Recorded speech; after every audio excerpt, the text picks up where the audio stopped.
Hello, welcome to Kia e-Niro Diaries Encore. It's the 19th of October, I think. We are having amazingly warm weather here in the Poitou-Charentes. It was like 20 degrees at 10 o'clock last night, and we got this wind coming from North Africa, which is coating everything in this sort of yellowy dust.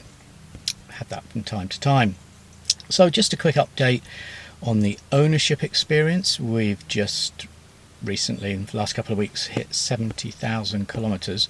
We had an interesting little problem with the car, and we've noticed it over the last few months, whereby as we're pulling out of here where we live, you turn the wheel to the left and you get a clunk, but it's a kind of a metallic-y, clinky clunk sound, and you never hear it again. You know, when you're going along, you never hear it. And then you get in a parking space and you pull out the parking space, and I thought at one time it was just turning to the left, but then it happened on turning to the right as well. Clunk.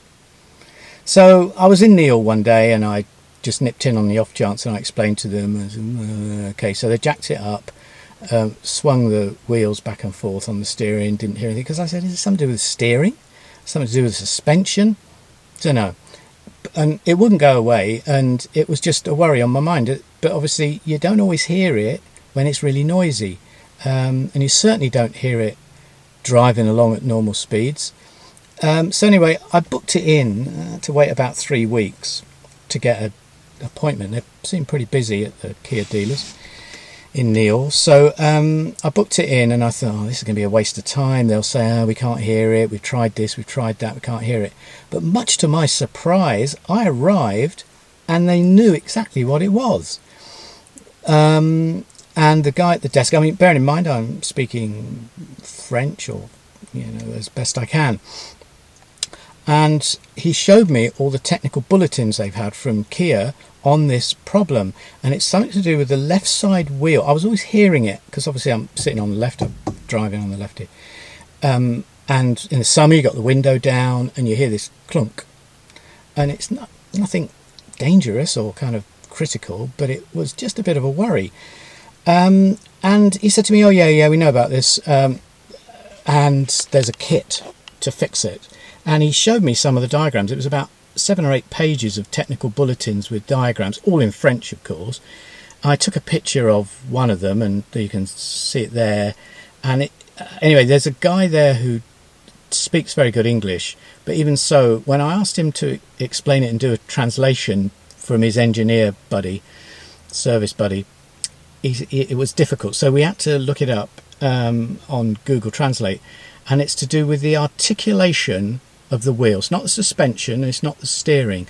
And the components they put in this kit that they added, they look a bit like gaskets, and it was something to do with an aluminium piece that they had to put in.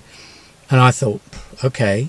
And the guy said it's going to take about 90 minutes, and it took about 70 minutes. I went off, did some shopping, come back, and I thought, this would be interesting.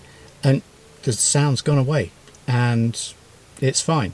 So anyway, I don't know if anyone else in the e-Niro owning world have come across that, but I mean, obviously mine is a pretty early manufacture. I think it was made, this car was manufactured in about November, December 2018. I took delivery in March 2019. It has to obviously come over the high seas from Korea. But there we go. That was kind of a good experience at the dealer, and I gave them a good write-up. But they'd done their homework. I just phoned up and I explained in French as best I could what was going on with the car, and I thought, no, they're not going to understand that, and they're just going to fob me off. But anyway, it was done. Brilliant. And so here we are, 70,000 and a bit kilometres. We're off to the UK on Saturday for 10 days. Leaving this lovely civilised country to go to do some missionary work in Buckingham and Winchester and North Shropshire and Exeter. Family are all over the place these days, so I'm going to be doing about 2,000 kilometres probably when I'm in the UK, and hopefully the charging will all work out okay. Anyway, thank you for watching, and I'll try to do some videos of the UK experience. I haven't been for, well, I went in March, flew over, but I haven't taken the car for a year, so I'd be interested to see how I find the UK roads. They're normally noisy and bumpy and everything else. But anyway, it's a known quantity, and I just looking forward to seeing the family. Anyway, take care until the next time.